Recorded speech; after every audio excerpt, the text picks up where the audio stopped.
Previous వీడియోలో shape belt ఎలా కుట్టుకోవాలో చెప్పాను. ఈరోజు వీడియోలో షేప్ బెల్ట్ అనేది ఫ్రంట్ పార్ట్కి ఏ విధంగా జాయిన్ చేయాలో చెప్తాను. అండ్ రెండు షేప్ బెల్ట్ని ఎదురెదురుగా పెట్టుకున్న తర్వాత ఈ విధంగా ఫ్రంట్ పార్ట్స్ని దాని మీద పెట్టుకోవాలి. రెండు చంక భాగాలు ఎదురెదురుగా పెట్టుకున్నాము షేప్ బెల్ట్కి. అండ్ మెయిన్ పార్ట్ కూడా అదే ఎదురెదురుగా పెట్టుకోవాలి. ఇక్కడ నేను ఒక షేప్ బెల్ట్కి వచ్చేసి ఫ్రంట్ అంటే ఉక్స్ పట్టి వేస్తాం కదా, ఆ ఫ్రంట్ పార్ట్ నుంచి స్టార్ట్ చేస్తున్నాను. రెండో షేప్ బెల్ట్ వచ్చేసి నేను చంక భాగం దగ్గర నుంచి స్టార్ట్ చేశాను. క్లారిటీగా చూడండి, అప్పుడే మీకు క్లారిటీగా అర్థమవుతుంది. మెయిన్ డాట్ ఉంది కదా, అది ఎప్పుడు కూడా మన వైపుకే ఉండాలి. సో ఈ విధంగా స్టిచ్చింగ్ చేసుకోవాలన్నమాట. సో రెండో షేప్ బెల్ట్ చూడండి నేను ఎలా కుడతానో. చంక భాగం దగ్గర ఉంది కదా, ఆ చంక భాగం దగ్గర నుంచి నడుం భాగం దగ్గర నుంచి నేను అది రెండోది అయితే స్టిచ్చింగ్ అయితే చేస్తున్నాను. ఇక్కడ మెయిన్ డాట్ ఉంది కదా, అది ఎప్పుడు కూడా చంక భాగం సైడ్కే ఉండాలి.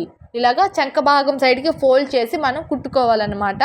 ఈ విధంగా ఒక కుట్టు అయితే వేసుకున్న తర్వాత రెండు ఫ్రంట్ పార్ట్స్ మెడల్ అనేది ఈక్వల్గా ఉన్నాయా లేదా అనేసి ఈ విధంగా చెక్ చేసుకోవాలి.